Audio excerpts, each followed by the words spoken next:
Hey guys, today is Wednesday, July 5th, which means I am just 3 days away from my big long course meet of the season. I got the 100 breast on Saturday in Austin. I am videoing this whole week and I'll post it next week, so hopefully I will have good things to show you. You can see I'm growing it out to the last second here. Anyway, today is all about the most important concept in swimming, and that is wall speed. Wall speed is quite simply the speed you have coming off the wall or off the blocks.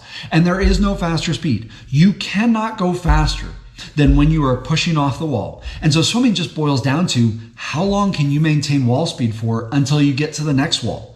Unfortunately, the vast majority of swimmers do things that hurt their wall speed. I see it all the time, everywhere I go, every meet I go to. And the reason I'm able to do so well in short course at the age of 41 against these kids who can probably beat me on the surface is because I am so good at what I do with my wall speed. I treat it as sacred.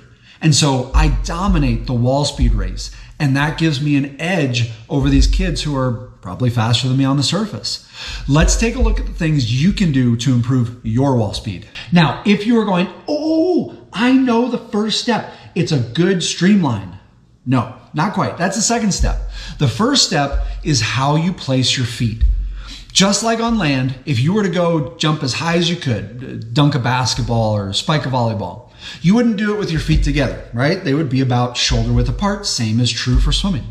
You want those feet to be about shoulder width apart. Now, little fun fact for you here. You will always go faster if when you drop, you are facing down the length of the pool, chest and eyes facing where you want to go, as opposed to the more common drop in swimming, which is you're facing sideways and you go this, or you're facing back like at the block on your lane, boom, and you drop like this. You will always go faster facing down the pool. Now let's get to streamlines. After you push off the wall with your feet about shoulder width apart and as much force as you can muster, every time pushing as hard as you can, then you want to be as aligned as possible in a streamline.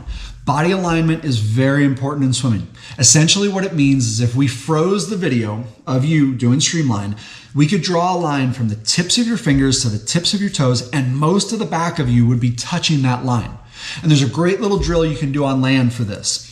Stand up against a wall or up a post and try to get as much of the back of you against that as possible while streamlined. That means your heels, your calf muscles, your hamstrings, your glutes, your lower back. That's the hard one. Your upper back, your knees, the back of your head, and your arms and your hands. And to do that, you have to suck in your glutes, suck in your stomach, and make little tweaks, little contortions here and there until you get it all as much as you can up against that wall.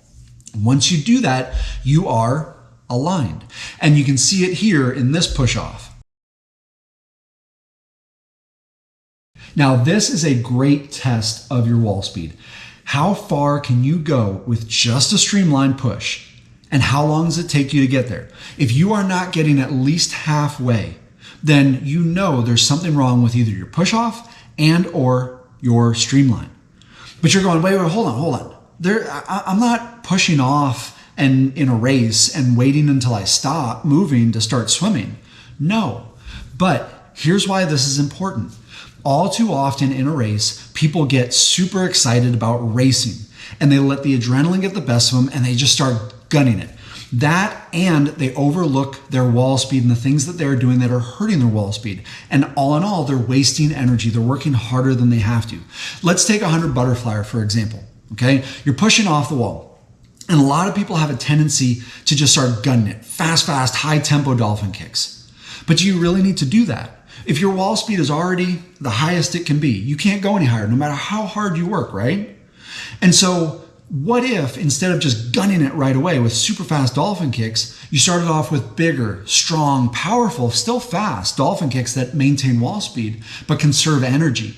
And as you lost your wall speed further and further from the wall, you picked up your tempo to the surface, kind of like this. This allows you to conserve energy, maintain your wall speed, and hit the surface, hit that first stroke with a lot of speed.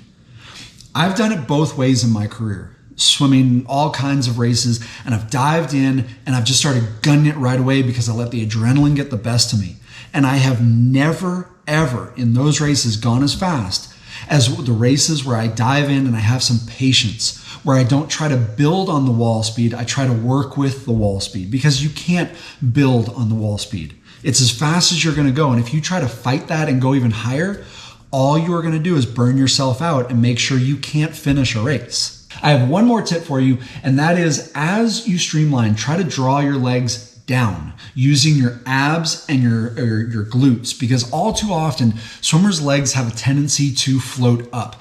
Even if your body alignment is good, where you've got that line from fingertip to toe tip, oftentimes people will be a little bit inverted, hitting resistance as they go through the water. Or worst case scenario, they're loose in their legs because they haven't really tightened up to get as much push and as much streamline as they can. It kind of looks like this. Really hurts your wall speed. So that is it. I hope you are taking all of this to heart, because wall speed really is that important. Good luck with your swimming. I will see you guys next week, hopefully with good news. Until then, swim different.